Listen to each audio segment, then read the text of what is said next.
Ayun, what's up mga kapitbahay, no? So nandito tayo ngayon dito sa isa nating rack. Ito yung pinaka main source na isa nating internet dito sa ating warehouse. So ayan yung mapapansin, yan yung ating server cabinet rack na maliit. So dyan nakalagay yung modem ng ating Converge, kasi yung modem ng Radius natin doon sa kabilang server cabinet natin na ganyan din doon sa gilid ng warehouse. So ito ng switch na to. Ito naman yung nagdi-distribute dito sa area, sa side na to ng building ng mga computer ng mga ibang users, and then dito nakalagay yung ating modem ng Converge. So ngayon i-share ko lang sa inyo, no, kasi yung Converge natin, ayan, kung mapapansin nyo dun sa ating PFSense firewall, ayan, nagpa-flash, offline po siya. So nung tiningnan ko siya dito, nag-blink siya, ayan, LOS siya, ayan, LOS yan, naka-LOS siya. Ibig sabihin kapag ganyan mga kapitbahay, kapag yung internet modem mo is naka-red yung LOS, ibig sabihin putol yung kanyang fiber optic, hindi siya connected dun sa kanila. Pwedeng mayroong nasira dun sa labas or dun sa NAP nila, or yung kable na nakalatag, ito yung fiber nyo, pwedeng may nasira dyan or somewhere, di ba, may nasira, kaya nag-LOS siya, nagpupula. Pero kunyari minsan ang status ng modem mo is nagbi-blink yung phone, tapos nagkukulay blue, nagbi-blink, ibig sabihin disconnected lang dun sa server nila. So ibig sabihin hindi na kailangan puntahan ng kanilang tech support sa area nyo, dun lang mismo yun sa configuration ng server nila iayusin, hindi na sila pupunta rin. Ang status natin ngayon is lost. Kung tumawag ako sa Converge, nagtanong ako kung bakit ganyan, sinadjust nila na puntahan na lang kasi doon daw sa server side nila wala namang problema. So ibig sabihin dito lang sa area ko ang may sira, or baka doon sa NAP, or baka yung mga connector ko is sira na. So ayan, ito yung Converge modem, ayan, ayun. So mayroon akong wire dito, pupunta yan doon sa server natin, connected sa PFSense natin. So hindi siya connect siya dito kasi ito yung main port na ito galing doon, so naka-VLAN lang. So ito may sarili siyang wire papunta doon, kaya right. So ito ginagamit to for some users dito sa building na to, and then mga CCTV. Okay, hihintayin natin ngayon yung Converge kung ano oras sila dumating, kasi tumawag na sila sa akin.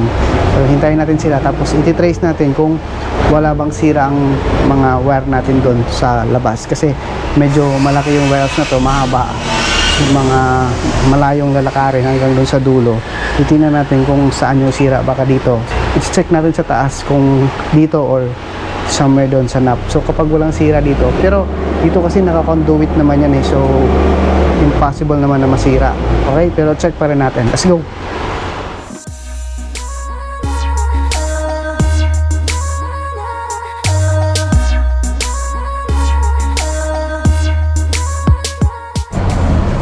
Ayan, dito yun, ayan, yun yung mga kable natin, papasok, kita tayo, ayan, ito yun, dito yun nanggagaling, ayan, pupunta ron.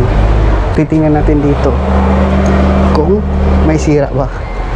So ayan,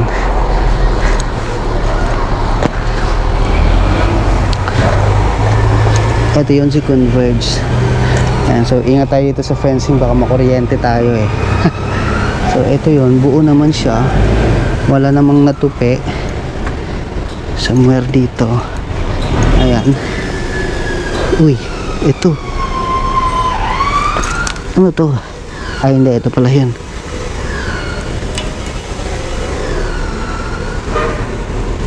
Ito ba yun?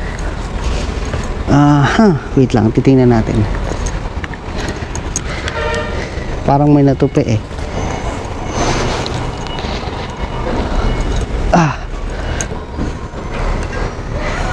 Tinali ng alambre. Wait lang, tingnan natin. Yan, kumakapit ba kung inyo mapapansin, hindi naman siguro sira to. At ano ba to, yung taas lang ata to eh.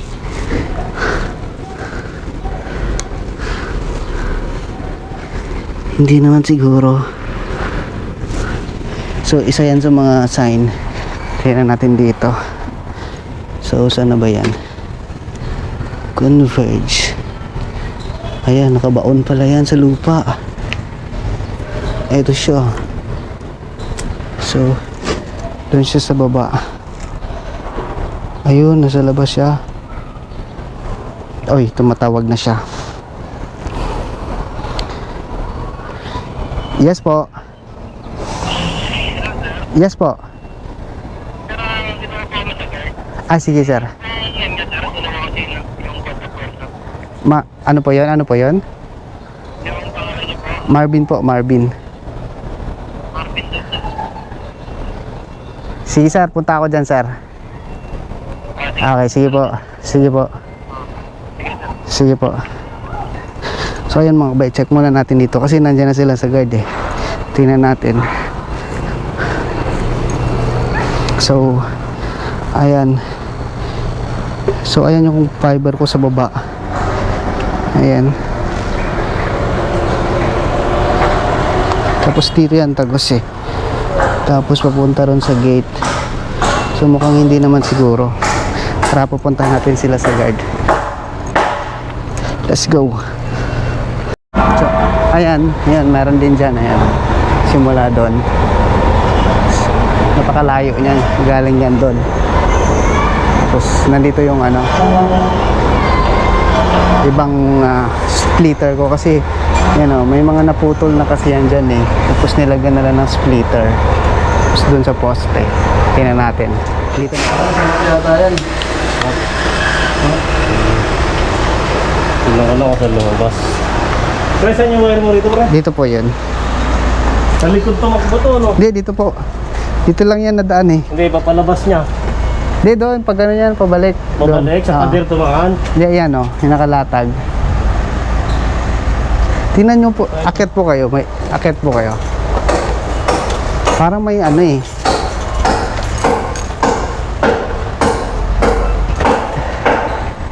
Pader?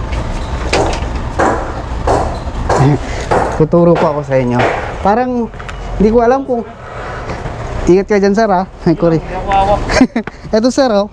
Hindi ko alam kung eto yun, eh. Ayan yun. Nag-isa lang naman yun. Hindi, ito. Iba to, eh. ELD dito, pre. Eto, oh. Hindi ko alam kung baka nasira dyan. Ito yun, eh. 100 plus. Malayo. Ibig sabihin malayo. Hindi siya dito. Ang nasukat niya, 100 plus, eh. Pag dyan, mga 10 lang yan. 10 lang. Sige po. Bye-bye po niyan, no? Opo, doon po yan, diretso. Sige. Big na lang namin. Huwag mo na rito hanggang doon. Ay, 100 meters? Oo, may 100 na pa to. Wala pa. Ano? Sabi, ano daw, 100 meters from here sa modem. So, ibig sabihin, hindi yung sira dito sa kanina sa tinuro ko. So, baka possible ngayon nandoon sa NAP or badang poste. So, let's go, puntaan natin. Hey, dinugtungan dito. Tapos may dinugtong rin dati yan doon sa poste. Dinugtungan siya. May kasi naputol dati yan nahila. Tapos yung poste rito sa likod, may dugtungan din doon May dugtungan yan dyan, sir Ayan tama.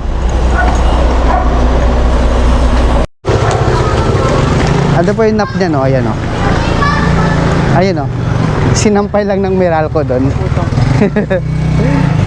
Di ba? Ito pinalitan kasi itong poste. So ang ginawa nila, pinagtatanggal nila tapos yung mga nap pinagsasampay lang nila. Ilang araw na? Tagal na yan, sir. Nireport na nga namin yan Sabi na pupunta? Wala. May pumupunta pero hindi pinapansin. Ayun Nagawa pa kasi ng ano yan, yung report nila Alam ko. Ang department mo gagawa niyan? Yun lang. Diba? Grabe naman. Tingnan mo yung sa PLDT, yun yung isa. Kumapit na rito yung okay. Ayan, nakalambitin lang kasi yung nap doon yan. Nakalambitin, so. Ayan yan. So, ang gagawin nila, ayusin nila. Ayan. Hindi ko alam kung dyan talaga yung sira. Baka maya may naputol na kable somewhere. Yan, nakakyatin na ni kuya.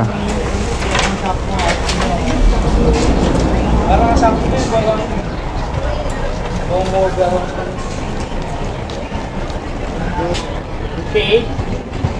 Oo. Ay, 6. Hindi na po. 4. Wala. Pangilaw. Nakita ko na. Wah, kapisado ah. Di ba? Temporary nakasabit.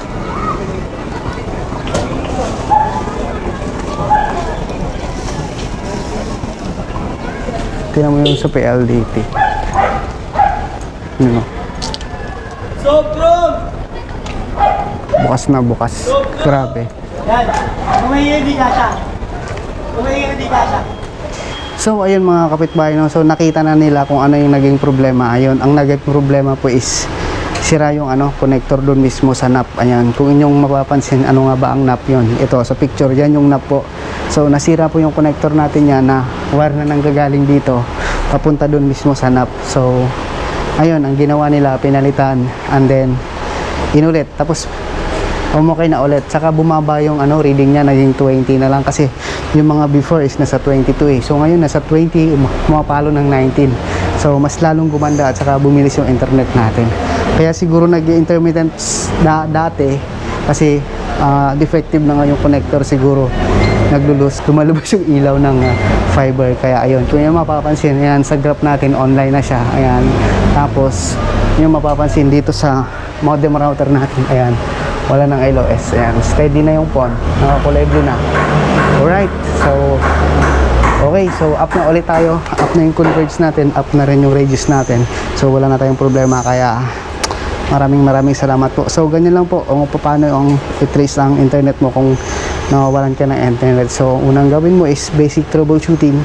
Turn on, turn off mo lang to, and then siyempre i-check mo yung fiber mo na nanggagaling sa bahay mo, paakyat dun sa poste kung may sira o wala. Pag wala, it mean possible yun na nasanap yun, or kung wala man sanap siguro, pero hindi eh, kasi yung mga malalaking fiber bihira yun nasisira, or kung masira talaga or naputol, so maraming mawawalan. So kung ikaw lang yung wala, so possible na sanap lang ang problema or somewhere dun sa area mo yung wire mo. Okay, so maraming salamat po sa panonood. Sana may natutunan kayo or nag-enjoy kayo.